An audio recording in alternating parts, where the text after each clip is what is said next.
ఒక పెద్ద అరణ్యంలో రుద్ర అనే పులి జీవించేది. చిన్న పెద్ద ఏ జంతువు దాని భయానికి లోను కాకుండా ఉండేది కాదు. రుద్ర ఆకలితో కాకుండా తన శక్తిని చూపించేందుకు అన్ని జంతువులను వేటాడేది. ఒకరోజు సూర్యుడి కాంతిలో వాగు దగ్గర విశ్రాంతి తీసుకుంటూ ఉన్న రుద్ర దగ్గరకు ఒక చీమ వచ్చింది.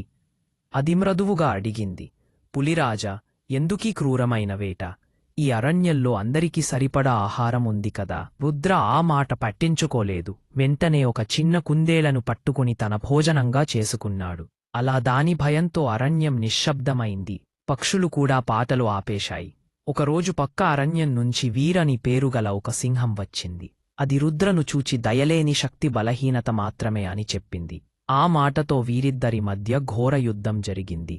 కాని చివరికి రుద్ర ఓడిపోయి తీవ్రంగా గాయపడ్డాడు. అతని చూచి ఎవరూ సహాయం చేయలేదు. అతడు గతంలో చూపించిన క్రూరత కారణంగా అందరూ దూరమయ్యారు. కాని ఒక తేడా, ఆ చిన్న చీమ మాత్రం వచ్చింది. అది దయగల ఎలుగుబంటి వద్దకు వెళ్లి సహాయం కోరింది. వారు ఇద్దరూ కలిసి రుద్ర గాయాలను నయం చేశారు. కొన్ని రోజులకు రుద్ర మళ్లీ ఆరోగ్యవంతుడయ్యాడు. ఆ రోజు నుంచి అతనికి అరణ్యంలోని ప్రతి జీవి పట్ల కరుణ, ప్రేమ కలిగింది. అతను వేట్ల ఆపి జంతువులను కాపాడడం మొదలుపెట్టాడు. మరి ఆ చీమ మెల్లగా చెప్పింది, దయా చూపినవాడే నిజమైన బలవంతుడు.